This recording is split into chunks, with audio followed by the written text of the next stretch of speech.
I am so thrilled to be here at the beginning of something that I think is going to be very significant, not only for NPRI, but for the entire state of Nevada. Ronald Reagan once said, if you can't make them see the light, make them feel the heat. And NPRI has been helping people see the light for an awful long time, but many times that's simply not enough. And if you have a way to bring the heat as well, that is going to tremendously amplify the effectiveness of this organization and will bring a new weapon in the battle for freedom here to Nevada. I like to say that I have the best lawyer job in the entire country. I get to choose my clients, I get to choose my cases, I don't have to charge my clients anything to represent them, but best of all, the people I get to sue are bureaucrats. It's so much fun, it really is. And now that's going to happen for Joe Becker as well. I thought that I would talk to you today about three cases in particular that I think will illustrate the realm of the possible for the new litigation center. But before I do that, most people will think of this as a litigation center, but it will add to the potency of the organization in other ways as well. If you publish a policy recommendation and bring it to a state legislator or a county commissioner, oftentimes they'll be polite with you, but they'll put the paper aside. But if there is that implicit promise that, well, heck, there might be litigation to follow, it makes the policy recommendations all that much more significant. As far as the litigation center benefits in turn from the high-quality policy research that the policy experts do. When we litigate a case in the area of economics, for example, I know very little about economics. But when I can turn in-house, without having to pay $250 an hour for an expert, to our very own Goldwater policy analyst in economics or education or whatever, it's a tremendous benefit. And one thing that the liberals have been tremendously effective at for for decades is something that we have come to call litigation by letterhead. And sometimes all it takes to get a government official to do the right thing or to stop doing the wrong thing is to write a letter. And if that letter is signed by an attorney, it just has a whole different dynamic to it. And we have found that we've had as many victories by letterhead as we have in the courtroom, and boy, does that deliver bang for the buck. But three cases I'd like to talk to you about today. One of them was a case that I litigated when I was with the Institute for Justice, which is a national law firm that litigates around the country. In fact, a few years ago, IJ challenged the limousine monopoly here in Las Vegas. Some of you may remember that lawsuit. But 3.5 years ago, as Steve indicated, I moved to the Goldwater Institute to start the first state-based litigation organization that would focus on state issues and the state constitution. And the success has been tremendous so far. In 3.5 years, we've grown from 2 lawyers to 4 lawyers. We had a wonderful, wonderful start to this week because on Monday, the United States Supreme Court agreed to hear one of our cases, which is, as most of you probably know, a very, very unusual circumstance. And at IJ, it took us a dozen years to get our first Supreme Court case, which was the voucher case that Steve mentioned, and to be able to do it in only 3.5 years at Goldwater, we're just as tickled as can be. And we have found that for people who've supported the Goldwater Institute in the past, they're even more supportive of the Institute now because we follow up our policy recommendations with action.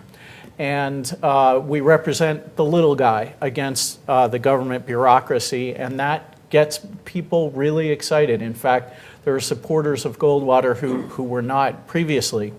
But the case that really made me realize the potential for state-based litigation was a case that I litigated earlier in this decade when I was still with the Institute for Justice. Now, many of you, if not all of you, are probably familiar with the infamous U.S. Supreme Court decision in Kelo versus City of New London. That was the eminent domain case, which the Institute for Justice also litigated in federal court up to the United States Supreme Court and unfortunately lost. But that was the case where the City of New London, in its wisdom, said, we are going to bulldoze an entire working class neighborhood to make way for amenities for a Pfizer plant that we need very desperately to retain here in New London. And the homeowners fought back, and it went all the way up to the United States Supreme Court. And the Fifth Amendment says that private property shall not be taken for public use except with just compensation. And so it appeared to most people that you would have to take property for a public use, for a park, for a street, a hospital, a school, that sort of thing. But for amenities for a private corporation, that should not be within the government's power of eminent domain, which is one of the most sweeping powers and destructive powers that government has. Well, the U.S. Supreme Court saw it differently, and they looked at the words public use, and they saw something different than what we saw. They saw the words public benefit.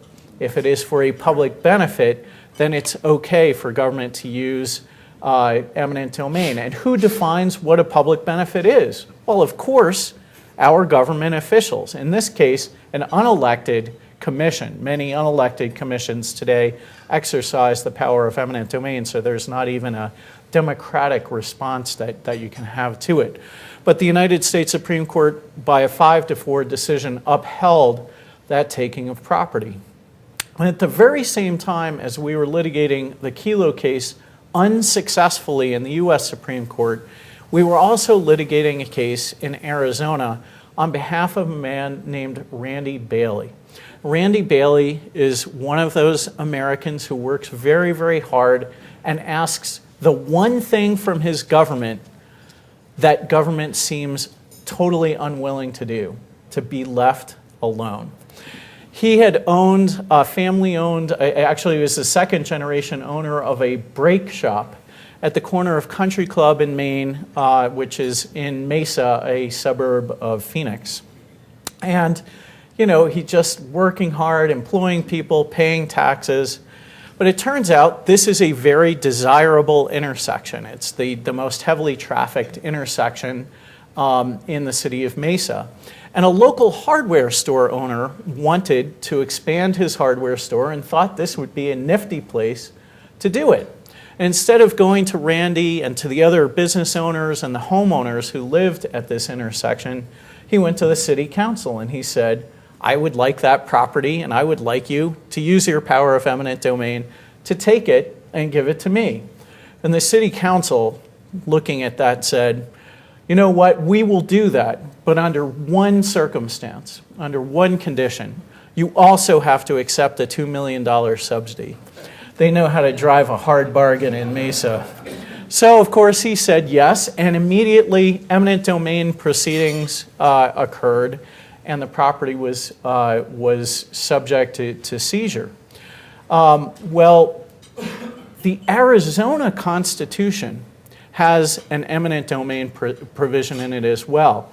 And what you'll find is in all 50 state constitutions, there are provisions that do not exist in the United States Constitution that go beyond the restraint on the power of government that exists in that Constitution, but there are also similar provisions. And state courts are free to interpret those protections more broadly than the federal courts interpret the federal constitutional provisions. They can't interpret them less broadly. They can't give you less liberty than the federal courts do, but they can give you more liberty. So you can see the ratchet here that works in favor of an organization that is devoted to freedom. The Arizona constitutional provision said, private property shall not be taken for private use. Well, it's pretty clear language, but I thought the U.S. Constitution was as well. And in fact, the state courts in Arizona over the years had really watered down this language pretty tremendously. And we went to trial court, and the trial court judge ruled against us. And we took the case up to the Arizona Court of Appeals, and by this time, and this is another benefit of having a litigation center aligned with a policy organization, our media folks had done such a terrific job on this that we had, in a July day, Mike Wallace of 60 Minutes outside interviewing people, outside of Bailey's Brake Service, interviewing people, and a story that went, of course, nationwide in 60 Minutes. And the Court of Appeals in Arizona struck down that act of an eminent domain and established a level of protection for private property rights that is greater than in almost any other state in the country. And on top of that, the next time you happen to be in Arizona, if you have a rental car or you drive down there and your brakes go bad, I am happy to say you can still buy brakes at the corner of Country Club in Maine in Mesa, Arizona.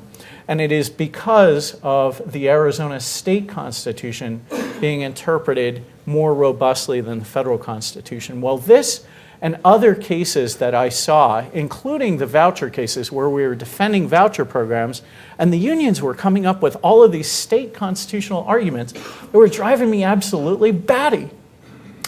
And I'm like, you know, we ought to be using those provisions ourselves to thwart legislation. And so 3.5 years ago, we started the litigation center at the Goldwater Institute. And the other two cases I will tell you about are illustrations of the cases that we have taken on there.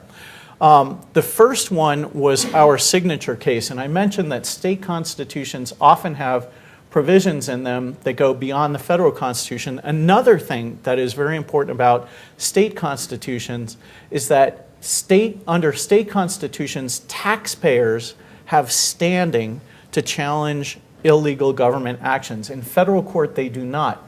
So like if you didn't like the bailouts of federal corporations that the Obama administration undertook, you could not challenge them as a taxpayer. In state courts, if someone like builds a publicly financed stadium, you can go to court and get that stopped. Well, the Arizona Constitution has a provision, and I don't know whether the Nevada Constitution does, but I suspect that it does, called the gift clause.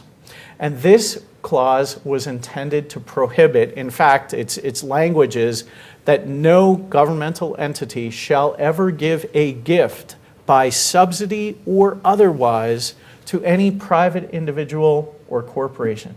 Just imagine what a difference it would make to have that in the federal constitution as well. But at least we have it in the state constitution. Until the Goldwater Institute created its litigation center, there was no one to enforce this provision. Because when you think about it, well, yes, if some company gets a subsidy, its competitor is hurt and sometimes hurt pretty badly, but they oftentimes will not have the resources to hire a lawyer in a long shot case to bring down the subsidy. Well, in Arizona, we had a phenomenon that was not very pretty, and that was that cities were fighting with each other to bring in retailers because of the sales tax revenues that they would generate. And it was just insane. In fact, one of the cities in the valley gave a $250 million subsidy to Westcor to build a run-of-the-mill shopping mall that they were going to build somewhere anyway. But the question was, would it be on one side of the border or would it be on the other side of another city's border? Well, this was extremely destructive economic conduct, as you can imagine. And when we launched the Goldwater Institute, our launch case was a case against one of these subsidies. It was a subsidy by the city of Phoenix to a Chicago developer to build one of the fanciest malls. In fact, it would have been the fanciest mall in the entire state of Arizona. It was called City North. And the developer just came in with all these grandiose schemes. It's going to have Nordstrom's, it's going to have, Neiman Marcus and all of this, Bloomingdale's. That's what my wife was all excited about. We called this incredibly elaborate mall the Taj Mahal. They said, when they came in, they said, we can build this in Phoenix or we can build it in Scottsdale. Who's going to pay us more money to build it in their community? And Phoenix said, how much do you want? And the Chicago developer said, $97.4 million. Next thing you know, there it is, a subsidy approved for this shopping mall.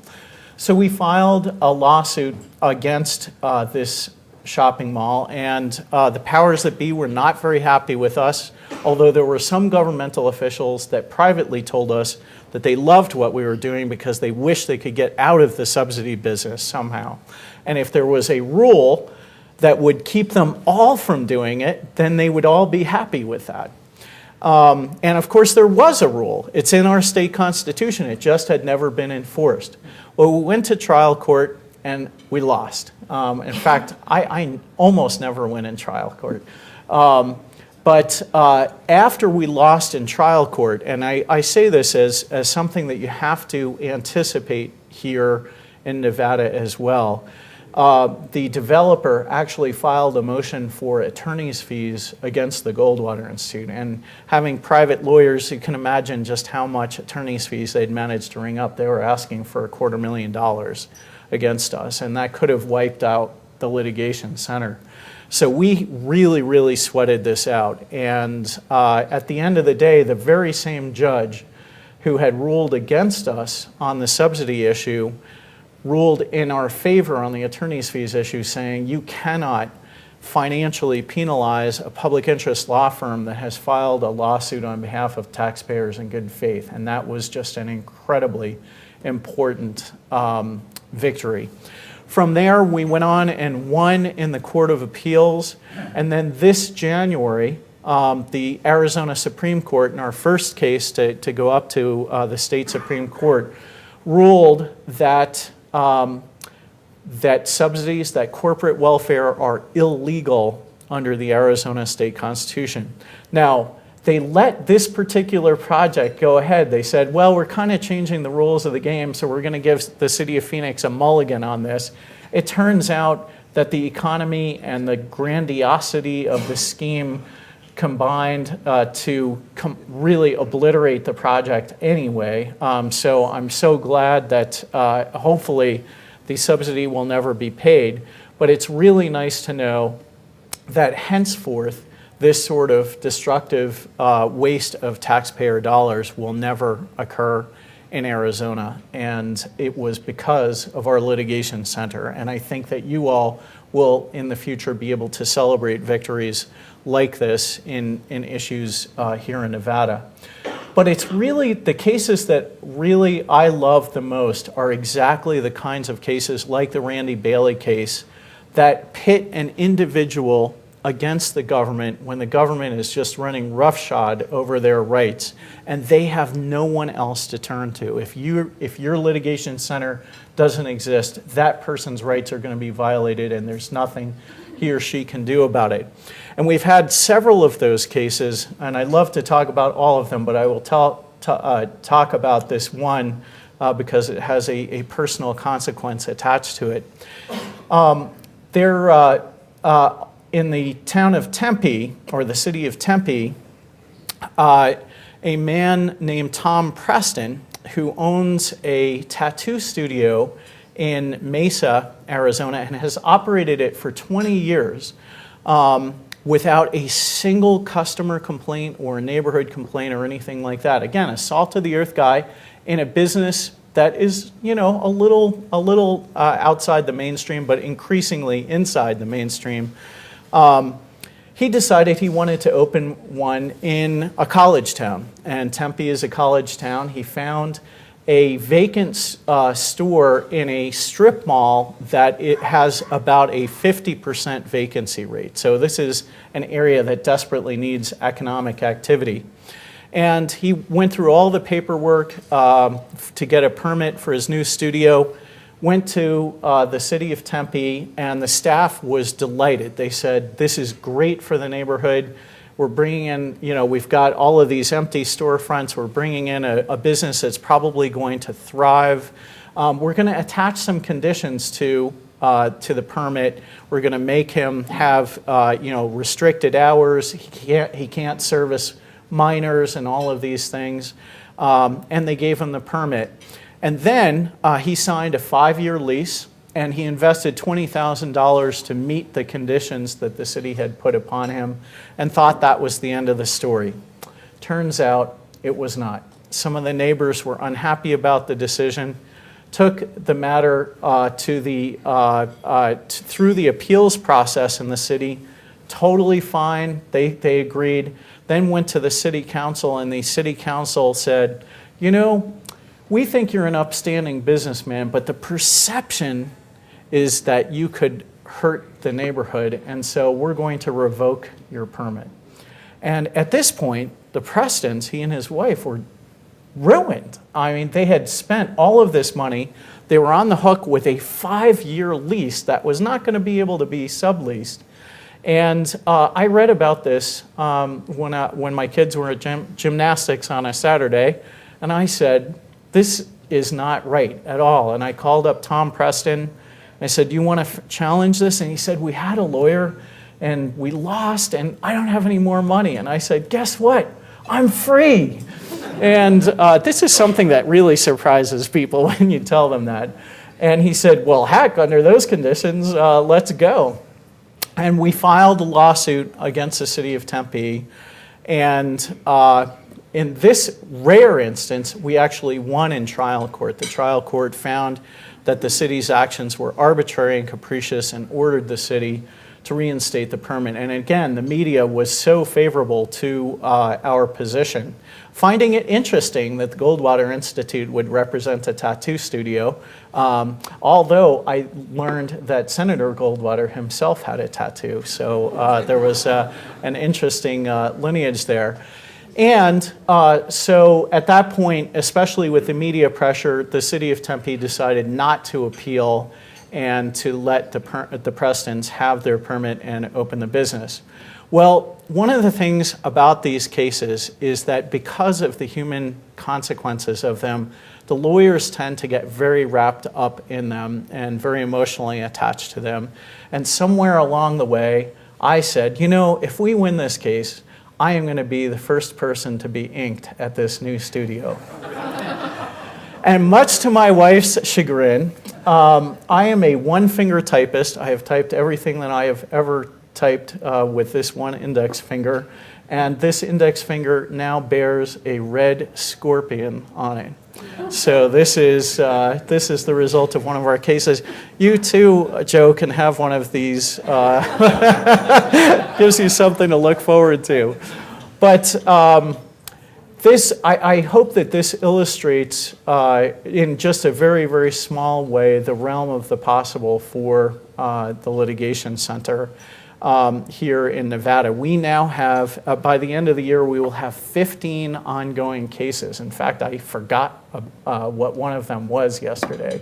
We have so many in all sorts of areas, from free speech to private property rights to freedom of enterprise. In fact, we filed one of the many lawsuits against Obamacare.